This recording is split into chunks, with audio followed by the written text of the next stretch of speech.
Çin'de kömür üretiminin artmasıyla hava kirliliği rekor seviyeye ulaştı. Uluslararası iklim müzakerelerinde ülkedeki kirliliğin incelenmesiyle karşı karşıya kalan Pekin yönetimi yoğun kirlilik nedeniyle otoyolları ve okul oyun alanlarını kapattı.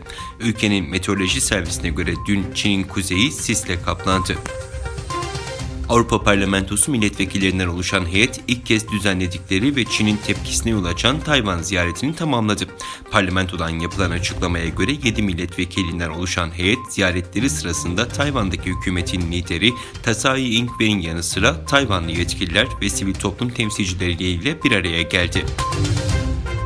Dışişleri Bakanı Mevlüt Çavuşoğlu, Türkiye Büyük Millet Meclisi Plan ve Bütçe Komisyonu'nda bakanlığının 2022 yılı bütçesinin sunumunu gerçekleştirdi.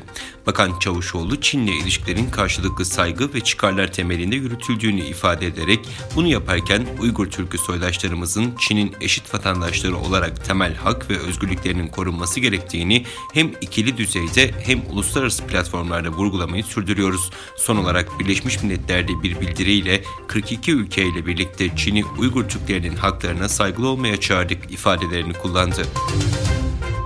ABD Dışişleri Bakanlığı Suudi Arabistan'a 650 milyon dolar değerinde F-15 savaş uçaklarının havadan havaya mühimmat ekipman satışına onay verdi. Xinhua Ajansı'nın haberine göre 154 araştırmacıyı taşıyan buz ejderi buz kıran gemisi Şangay'dan Antarktika'ya doğru yola çıktı. Gemi Çin'in Antarktika'daki Chongshan ve Çin Seddi istasyonlarında personel ve ikmal aktarımı yapacak. Araştırma grubunun Güney Kutbu'nda hidrolojik, meteorolojik ve çevre araştırmalarıyla Antarktika Okyanusu'nda mikroplastik ve sürüklenen atıklarla ilgili gözlemler yapması bekleniyor. ABD'nin New York kentinde 2 Kasım'da düzenlenen seçimde belediye başkanı seçilen Eric Adams göreve geldikten sonra ilk 3 ayın maaşının Bitcoin'le ödenmesini istediğini duyurdu. Fransa-Avrupa İlişkileri Bakanı Clement Beaune, İngiltere Brexit Bakanı David Forst'la görüştü. Fransa'nın başkenti Paris'te yapılan görüşmede devam eden balıkçılık krizine ilişkin bir sonuca varılamadı.